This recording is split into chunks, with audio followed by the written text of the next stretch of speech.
سبيل الدموع سبيل مريح تنهدى يا صاحي كي تستريح. Bismillahirrahmanirrahim. Dibuka kitabnya halaman 15.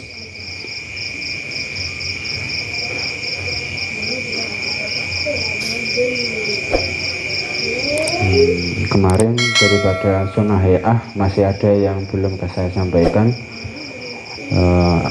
Yang termasuk daripada sunnah hay'ah adalah duduk sesuai rokaatnya, maksudnya duduk tawaruk, ada duduk iftiros. Rokaat kedua itu namanya duduk iftiros, seperti sebagaimana yang kita ketahui duduknya seperti itu. Ketika rokaat terakhir, rokaat ketiga dari maghrib, keempat dari sholat isya, zuhur, asar, kemudian rokaat kedua dari sholat subuh, itu langsung tawaruk karena mengakhiri sholat. Nah, ketika kita duduk seperti itu sesuai dengan itu berarti kita menjalankan sunnah. Dan ketika kita melakukan apapun di dalam sholat, yang mana sifatnya di situ di sunnahnya jahar kita baca jahar, yang sunnahnya siri kita baca siri, itu juga dimasukkan mendapatkan kesunahan. Jadi double-double. Kita baca subhana rabbil azim wa bihamdi, haknya itu dibaca siri, kemudian kita baca siri juga mendapatkan kesunahan. Kalau kita baca keras malah tidak mendapatkan kesunahan, karena itu haknya siri. Apalagi perempuan, semuanya tuh hampir siri kalau makmum, tidak ada yang keras. Kalau kita makmum juga semuanya harus siri, berarti kesunahan. Imam secara keras mendapatkan kesunahan double-double. Jadi makanya kalau dihitung itu banyak sekali. Kemudian sunnah yang selanjutnya yang terakhir yaitu mengucapkan salam yang kedua. Assalamualaikum warahmatullahi. Yang pertama itu wajib, yang kedua itu hukumnya sunnah. Kemudian ada gerakan-gerakan seperti ini, karena orang itu di dalam sholat itu sebagaimana kita berdoa kepada Allah, karena as-sholatu lugatan ad-doa. Jadi sholat menurut bahasa adalah doa. Makanya setelah selesai sholat, nah, kedua telapak tangan kita jadi seperti itulah. Karena kalau tidak ya tidak apa-apa. Kemudian ada salam-salaman. Ada kesunahan enggak? Ya salaman kan di luar apapun tetap sunnah salaman. Ketika kita bertemu sesama muslim, kita disunahkan untuk salam, mengucapkan salam atau ulu salam atau bermusafahah. Karena di dalam sholat itu dimensinya beda. Ketika kita mengakhiri sholat kemudian melihat seorang muslim yang kanan, pasti ketemu lagi, makanya salaman lagi, karena tadi belum ketemu. Jadi sebelum sholat sudah ketemu, ketika kita sholat itu bertemu dengan Allah, ketika selesai kita ketemu lagi sesama muslim, itu menandakan kita itu masih hidup. Tapi dalam hadis juga ada yang disampaikan oleh Nabi Muhammad SAW. Itu adanya di Sahih Bukhari ya. Kalau baca nanti halaman ribu-ribuan itu ada. Bismillahirrahmanirrahim. Fasal selanjutnya faslun wal mar'atu tukhalifur rajula fi khamsati asya'a. Farrajulu yujafi mirfaqaihi an jambaihi wa yuqillu batnahu an fakhidaihi fi ruku'i was sujudi. Fasal ini menerangkan tentang perempuan itu menulayai seorang laki-laki, maksudnya di dalam sholat, dalam menjalankan sholat, berbeda menulayai seorang laki-laki di dalam 5 perkara. Jadi seorang laki-laki melakukan seperti ini, tapi perempuan tidak melakukan seperti ini. Nah, apa saja yang membedakan untuk bagi perempuan daripada orang laki-laki? Yang pertama adalah farrajulu yujafi mirfaqaihi. Seorang laki-laki ketika dia sujud itu mengangkat kedua sikunya. Jadi kita sujud ya, itu sudah diangkat, tidak boleh dikembit. Laki-laki harus membenggang, menunjukkan kegagahan sebagai seorang laki-laki. Ini sunnah, juga sunnah.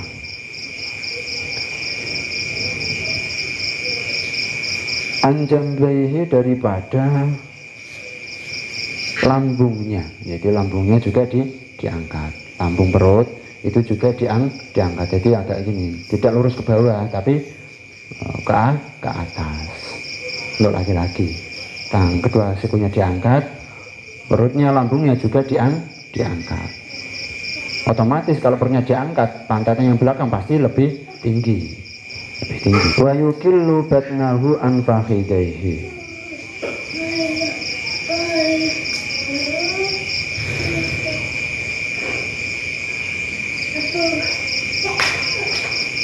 Apa kiat ini?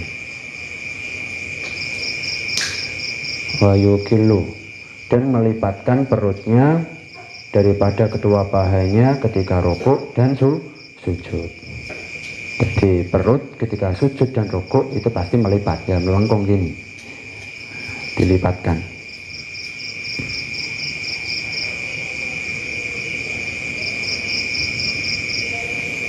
Itu yang kedua. Kadang ada yang melebihi daripada, kalau L seperti ini itu sudah sah, melebihi lagi tidak apa-apa. Yang kurang itu ketika rukuk kita mampu untuk melaksanakan rukuk secara sempurna, kemudian kita masih miring ke atas, kalau dikasih telur itu masih guling ke belakang, itu rukuknya belum sempurna dan tidak sah. Tapi kalau melebihi daripada gerakan minimal, itu letter L, ketika dipasang itu nggak apa-apa, kemudian kita lebih ke bawah lagi, itu tidak apa-apa. Tapi itu tidak kesunahan, tidak termasuk kesunahan, karena mungkin saking kurusnya itu jadi rukuknya itu terlalu ke bawah. Ya kalau orang gemuk itu beda lagi, meskipun dilipat itu masih tinggi, jadi nggak bisa rata gini, nggak bisa karena terhalang oleh perut. Makanya di sini sunnahnya untuk laki-laki hanya melipat perut. Jadi yang penting yang di atas pundak yang belakang ini dikasih telur tidak tergelincir. Nah, jadi atasnya sedikit rata. Yang ini kan nggak bisa kalau orang gemuk. Kalau orang kurus ya malah kebablasan. Ini nggak apa-apa. Tapi tidak termasuk kesunahan.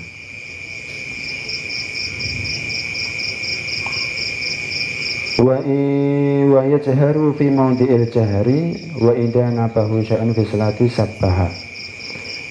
Kemudian seorang laki-laki mengeraskan pada tempatnya pembacaan di dalam sholat yang disunahkan. Maksudnya ya secara keras ya 2 rakaat pertama daripada membaca surat Al-Fatihah.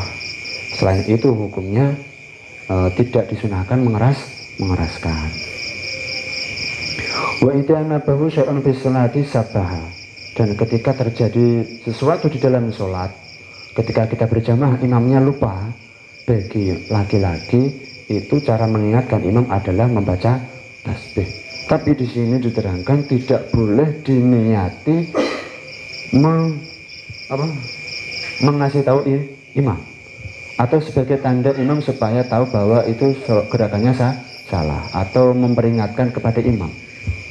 Jadi jenengan kita menjadi makmum, imamnya kok melakukan kesalahan atau mungkin lupa, kita disunahkan, dianjurkan membaca tasbih, tapi tidak diniatkan untuk mengingatkan atau memperingatkan daripada imam.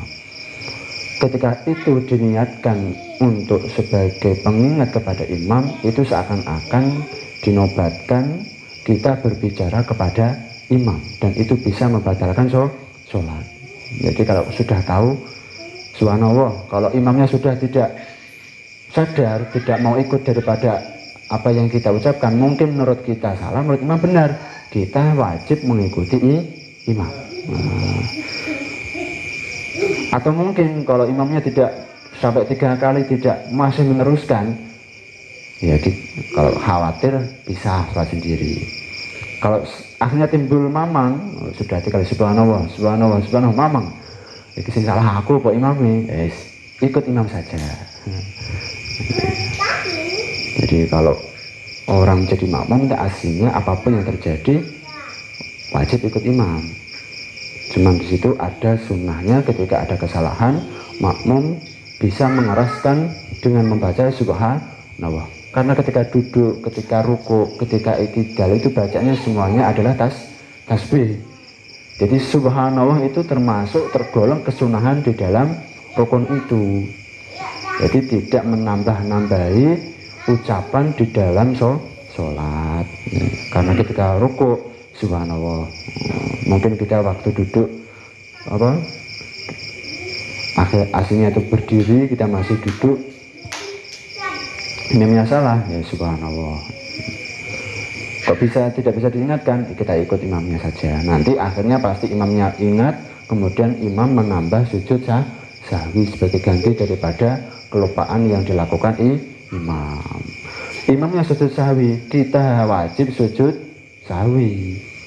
Kalau kita tidak ikut sujud sahwi, berarti sholat kita sah tapi tidak berjamaah, dihitung sholat sendiri. Bismillahirrahmanirrahim. Selanjutnya, wa auratur rajulu ma baina surratihi wa rukbatihi. Auratnya laki-laki itu antara pusar sampai lutut. Wal mar'atu tadammu ba'duha, menutup keseluruhan daripada bagian-bagian tersebut. Kebalikannya, wa tahfudu sautuha, kemudian bagi perempuan itu mengecilkan suara daripada ketika sholat, melirihkan suaranya.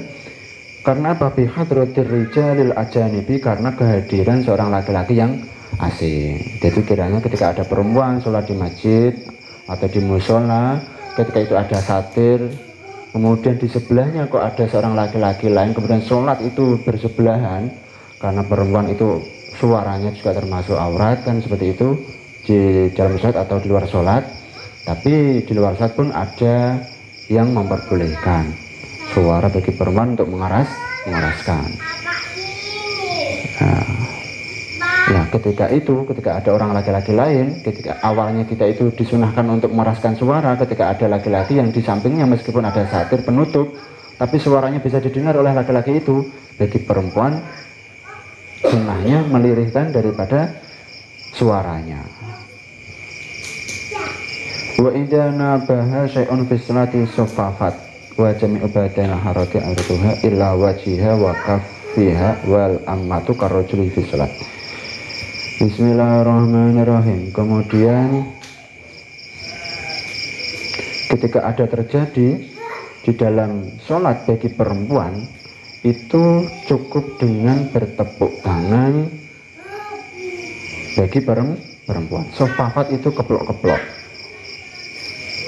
yaitu ketika imamnya laki-laki, mungkin seorang kiai, mungkin jamaahnya perempuan semuanya kan ada.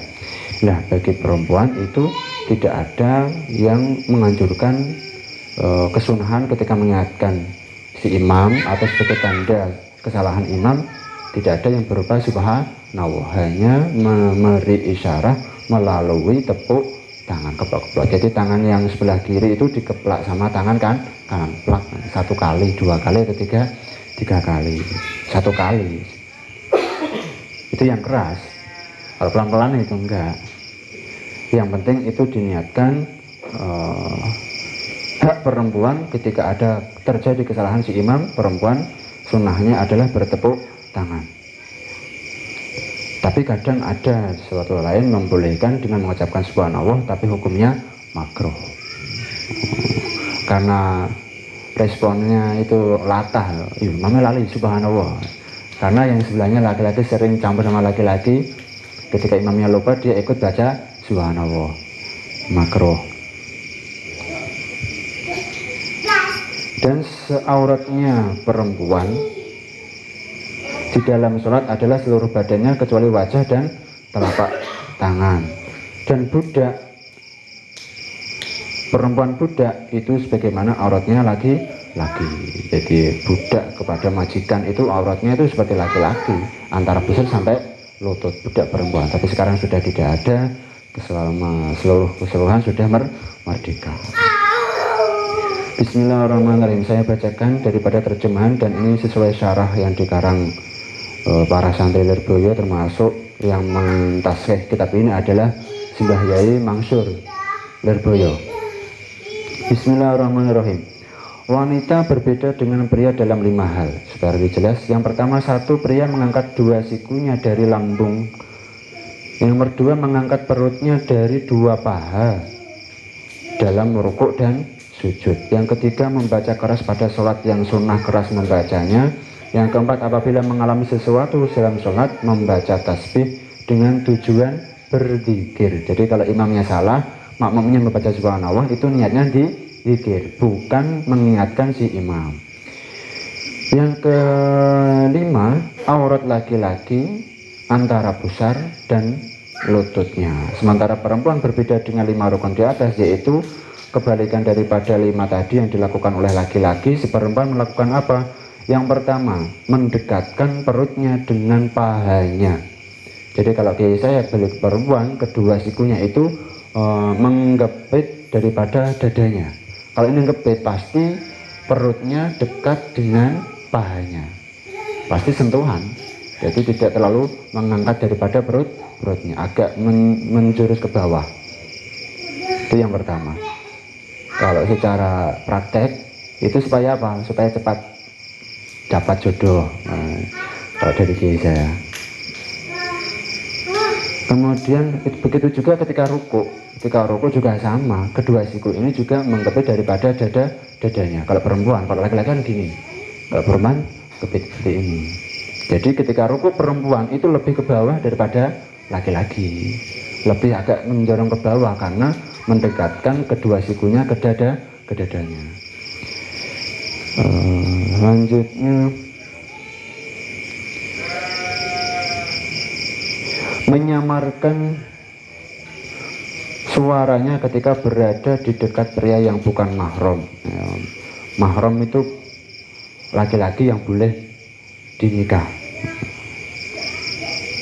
Bukan mahram itu laki-laki yang boleh dinikah si perempuan. Ketika mengalami sesuatu dalam sholat, maka tepuk tangan dengan menempukkan tangan kanan bagian dalam pada tangan kiri bagian luar.